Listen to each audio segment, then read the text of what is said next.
Ako si Jedrix, pero tawag nila sa akin Jed. Alright, so kamusta ang buhay-buhay natin dyan mga boss amay? It's your boy Jedrix, pero tawag nila sa akin Jed. So for today's video, ito na yung araw na pupuntahan natin sa MJ o yung Innova natin dahil almost 2 weeks na rin siyang ginagawa din sa Talyer. And last time napunta ko doon, napatungan na siya ng primer. Ngayon is pwede na daw siyang kunin. Yun yung sabi sa amin. And nadala ko na yung ibang mga gamit doon like spoiler and mga nasa gulong niya. Nakalimutan ko yung tawag eh. Yung parang tapaludo. So ayun, excited na rin ako kung ano yung mga nagbago sa kanya and mag-aasikaso na rin ako para makapunta doon. So ano pa bang hinihintay natin? Di tara na, asikaso tayo. Alright, so tapos na tayo mag-asikaso, boss Amo. Ngayon is papunta na tayo dun sa Talyer para kunin si MJ. So malapit lang naman yun, motor lang ako. Ito yung motor. Kasama ko rin si tatay. So kita-kits tayo doon pag nandun na. Okay, let's go. Alright, so nandito na nga tayo ngayon sa Talyer. So nakita ko na si MJ and okay, maganda.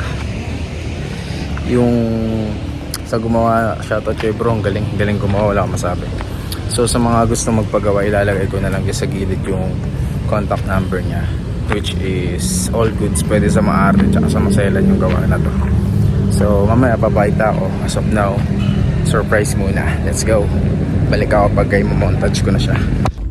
Alright, so yun na nga ng mga boss amo. Nakuha na natin si MJ. Gamit ko na siya pero hindi nyo pa nakikita yung itsura. Medyo natagalan lang kami kasi ito, dumi na kamay ko. Oh. Kinabit ko kasi yung pag.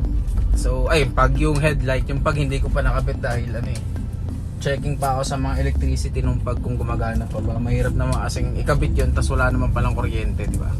So, yun yung mga isa sa mga kailangan ko pang gawin. And then, ngayon, papacar wash ko muna si Mary Jane, ang ating butihing si Mary Jane, you know. Pero shoutout talaga dun kay bro. Sobrang angas ng gawa. Na-satisfied ako no? 10 out of 10 eh. Kaya sa may mga balak dyan magpaayos sa mga auto, yan pwede sa kanya. Katulad sinabi ko kanina, ilalagay ko sa may gilid yung contact number and then pwede nyo siya yung message. Lalagay ko rin ngayon ulit dito, ulitin ko para sa inyo mga boss amo. So ayun lang, biyahe na tayo ngayon and excited ako para makita nyo rin kung ano yung tsura niya after ng car wash. At sana may car wash. Anong oras na rin kasi? 5 na. Tapos yun pa no? So yun, papunta na ako ngayon sa may car washan dun sa amin. Banlawan. Kasi naghilamos di Banlaw, corny. So yun lang, balik ako, biyahe na ako ngayon mga boss amo. Maraming salamat. Let's go! So, nandito na tayo sa car wash ngayon. Nakarating natin. Ang nalang mag-aalas 6 na. So, videoan ko muna yung kotse bago ko yung pa-car wash. Kasi baka mamaya madilim na diba? Hindi na makikita. Ito, Samurai. Let's go, montage natin.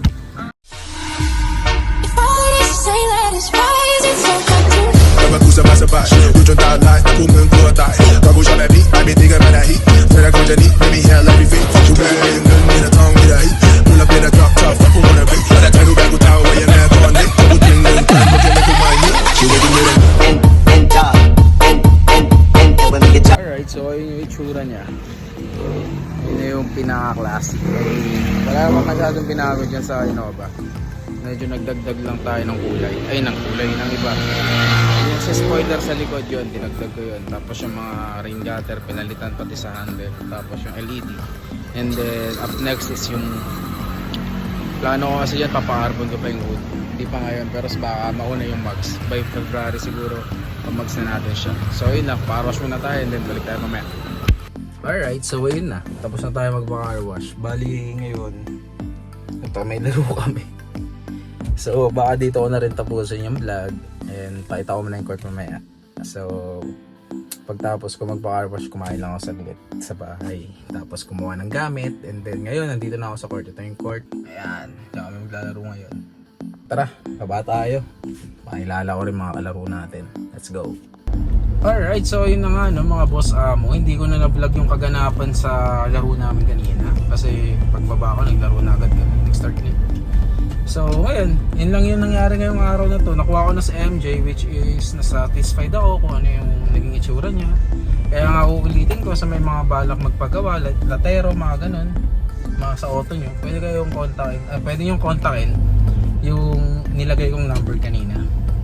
So ito, pauwi na ako. And pahinga na dahil may pasok pa bukas. So yun, mga plano dito kay MJ. Ceramic, papaceramic coating natin, tapos yung mugs, syempre may nakita na akong mugs, and then syempre iba-vlog ko rin yun para makita nyo.